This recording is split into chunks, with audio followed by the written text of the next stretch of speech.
ETF index mutual funds నేర్చుకుని stock మార్కెట్లో రాణించాలనుకుంటున్నారా? వెంటనే ఈ నెంబర్కి కాల్ చేయండి. హాయ్ హలో నమస్తే వెల్కమ్ టు సుమన్ టీవీ. ప్రస్తుతం మనతో ఉన్నారు ఫినాన్షియల్ అడ్వైజర్ నందూరి రవికుమార్ గారు. నమస్తే సార్. నమస్తే.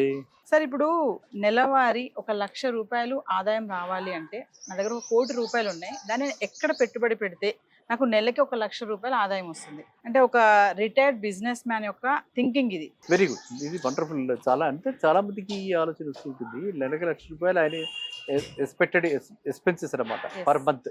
అక్కడ అర్థం అది. కార్పస్ ఫండ్ ఆయన దగ్గర 1 crore. సో 1 crore మీద ఆయనకి నెలకి ₹1,00,000 రావాలి. ఆ ₹1,00,00,000 అలాగే ఉండాలి. అంటే ఆ ₹1,00,00,000 అలాగే ఉంటే ₹1,00,000 రావాలంటే 1% అవుతుంది. అది సంవత్సరానికి 12%. సంవత్సరానికి 12% ఇచ్చేవి చాలా రకరకాలు ఉంటాయి. కానీ అంతా ఒకదానిలో పెట్టకుండా మిక్స్లో పెట్టుకోవాలి. ఎలా అయితే సిస్టమేటిక్ ఇన్వెస్ట్మెంట్ ప్లాన్ ఉందో అదే విధంగా systematic withdrawal plan. Withdrawal plan.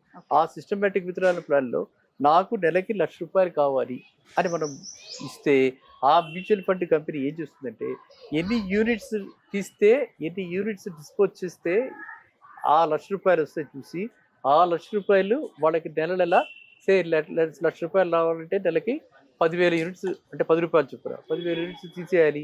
10,000 units అమ్మేస్తారు. అమ్మేసి మళ్ళీ మనకి ₹1,00,000 క్రెడిట్ చేస్తారు. మళ్ళీ అది నెక్స్ట్ మంత్కి గ్రోత్ అలాగే పెరుగుతూ ఉంటుంది. అలా ఇస్తూ ఉంటారు. అది ఒక టైప్ ఆఫ్ విత్డ్రాయల్ ప్లాన్ అనమాట. Single systematic withdrawal plan. అది ఒకటి. అది అన్ని మ్యూచువల్ ఫండ్ కంపెనీస్ దగ్గర ఉన్నాయి. అందులో టాప్ మోస్ట్ మనం చెప్పుకున్నటువంటివి మనకి ఎప్పుడు మనం అనుకుంటున్నట్టు ఫ్రాంక్లిన్ టెంపుల్టన్ కానీ, నిప్పన్ ఇండియా కానీ, లేకపోతే స్టేట్ బ్యాంక్ కానీ, ఈ 3 కూడా మనం చెప్పుకుంటూనే ఉంటాం. ఆ వాటిలో దేనిలైనా పెట్టుకోవచ్చు. అదే విధంగా చాలా కార్పొరేట్స్ ఉన్నాయి. కార్పొరేట్స్ అన్నిటికీ కూడా వాడు ఫిక్స్డ్గా నెల ఇలా ఇచ్చేందుకు స్కీమ్స్ ఉన్నాయి. వాడు 14%, 15% హై రేటెడ్ కంపెనీస్ కూడా ఉన్నాయి. అంటే హై రేటెడ్ అంటే వాళ్ళకి AAA rating Ashok Leyland company, లేకపోతే మనకి ఇలా టాటాలు ఇలాంటి సేఫ్ కంపెనీస్లో పెట్టుకుంటే అక్కడ కూడా నెల మనకి 1% మనకు వస్తుంది. అది ఈ 1% అన్నది మనకి కొన్ని వాటిలో ఏంటంటే 3 monthsకి ఒకసారి తీసుకుంటే ఎక్కువ బెనిఫిట్ ఉంటుంది. కొన్ని వాటిల్లో ఆ విధమైన అడ్వాంటేజ్ ఉంటాయి. కాబట్టి అది చూసుకుని మనం పెట్టుకుంటే మిక్స్ ఆఫ్ ఏంటంటే డెట్ ఫండ్. డెట్ అంటే ఏంటి? రిస్క్ లేని ఫిక్స్డ్ డిపాజిట్ లాంటివి కార్పొరేట్ డిపాజిట్లో పెట్టడం అండ్ ఇటు పక్కన కొంచెం మ్యూచువల్ ఫండ్స్లో పెట్టడం. ఇవి 2 పెడితే మనకి ఒక కైండ్ ఆఫ్ పెన్షన్ స్కీమ్ లాగా. ఇది పెన్షన్ స్కీమ్ కాకపోయినా మనం ఏంటంటే మీరన్న బిజినెస్ మ్యాన్కి మీరన్నది బిజినెస్ మ్యాన్ 1 crore ఉండేది. ఆ 1 crore తోటి ఆయనకి నెల ₹1,00,000 వచ్చేలాగా ఇటు పక్కన సేఫ్టీ ఆఫ్ క్యాపిటల్ ఉంటూ ఇంకో పక్కన మనకి కావాల్సిన రిటర్న్స్ వస్తూ ఉండడం. అంటే దాని మీద మనం ఎఫర్ట్స్ ఏమి పెట్టకుండా just like pension with no tension. అంటే పెన్షన్ అంటే ఏంటి? Salary with no tension. So అలాంటిది స్కీమ్స్. ఈ 2 ఇలాంటివి ఇటు పక్కన సింగిల్ విత్డ్రాయల్ ప్లాన్, అటు పక్కన కార్పొరేట్ డిపాజిట్స్, ఇవి 2 పెడితే వాళ్ళకి కావాల్సిన 12% మినిమం. అంటే 1% మనం 1 lakh అచీవ్ అవ్వచ్చు. ప్లస్ ఆ క్యాపిటల్ కూడా ప్రొటెక్షనే కాకుండా ఆ 1 crore 5 lakhs, 1 crore 10 lakhs అలా అవ్వే అవకాశాలు కూడా ఉన్నాయి. అది ఈ స్కీమ్స్లో ఉన్న అడ్వాంటేజ్.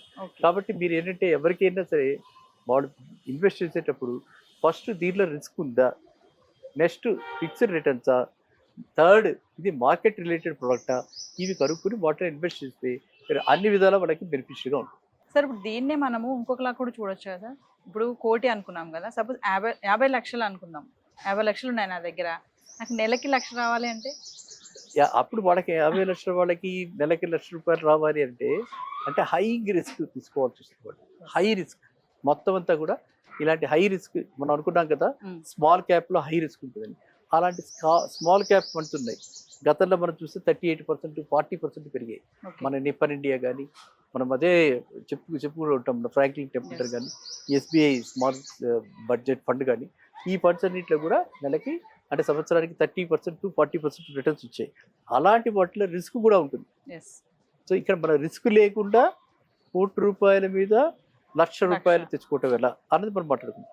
ఇప్పుడు రిస్క్తో అంటే ఒక్కసారి దెబ్బతింటే ఈ 50 lakhs 45 lakhs 40 lakhs కూడా అయిపోవచ్చు. ఆ క్యాపిటల్కి ప్రొటెక్షన్ తక్కువ ఉంటుంది. అక్కడ రిస్క్తో మనకి నెలకి ₹1,00,000 రావటం అనేది ఈ విధంగా సాధ్యపడుతుంది. కాబట్టి మనకి ఏదైనా సరే అసాధ్యాలు అన్నవన్నీ కూడా ఎప్పుడు కూడా మార్కెట్ కండిషన్స్ మీద ఆధారపడి ఉంటాయి. ఇప్పుడు మార్కెట్ ఆల్రెడీ ఇంత హై పీక్లో ఉంది కాబట్టి, ఇంత ఒక తారాస్థాయిలో ఉంది కాబట్టి ఇప్పుడు మనం రిస్క్ తీసుకోకపోవడమే మంచిది. ఓకే. రిస్క్ తీసుకోకుండా, ఎందుకంటే మార్కెట్ ఏమైనా కరెక్షన్ అయితే మనకు మంచి అవకాశం ఉంటుంది. కాబట్టి మనం ఏదైనా సరే ఈ ₹1,00,00,000 50 లక్షలైనా సరే ఒకేసారి ఒకే మొత్తంగా పెట్టకుండా ఇవాళ కొంత ఇన్వెస్ట్ చేసి నెక్స్ట్ మంత్ ఇంకొంచెం ఇన్వెస్ట్ చేసి అలా 3-4 దఫాయిల్లో ఇన్వెస్ట్ చేస్తే డెఫినెట్గా మనకి ఈ అనుకున్నటువంటి ₹1,00,000 వస్తుంది. ప్రిన్సిపల్ కూడా ప్రొటెక్టెడ్. సో మనకు ₹1,00,000 నెలకు ఆదాయం రావాలి అంటే మన దగ్గర ₹1,00,00,000 పెడితే అంటే రిస్క్ లేకుండా చేయొచ్చు అంటారు. రిస్క్ లేకుండా 50 లక్షలు పెట్టి మనం ₹1,00,000 రావాలంటే కొంచెం రిస్క్ తీసుకో కూడుకున్నది. ఖచ్చితంగా రిస్క్ తీసుకోకుండా ఆ 50 లక్షలు పెట్టి మాత్రం ₹1,00,000 తెచ్చుకోలేము. అదే ₹1,00,00,000 అయితే రిస్క్ అసలు almost we can say zero risk అనమాట. With zero risk we can get 1 lakh of every month for ever and with possibility of capital appreciation. పెరగచ్చు, కాస్త కూస్త పెరగచ్చు, అదృష్టం కొద్ది అట్లా. Thank you sir. Thank you. Suman టీవీలో మీ పర్సనల్ అండ్ బిజినెస్ ప్రమోషన్స్ కోసం కింది నెంబర్కి కాంటాక్ట్ చేయండి.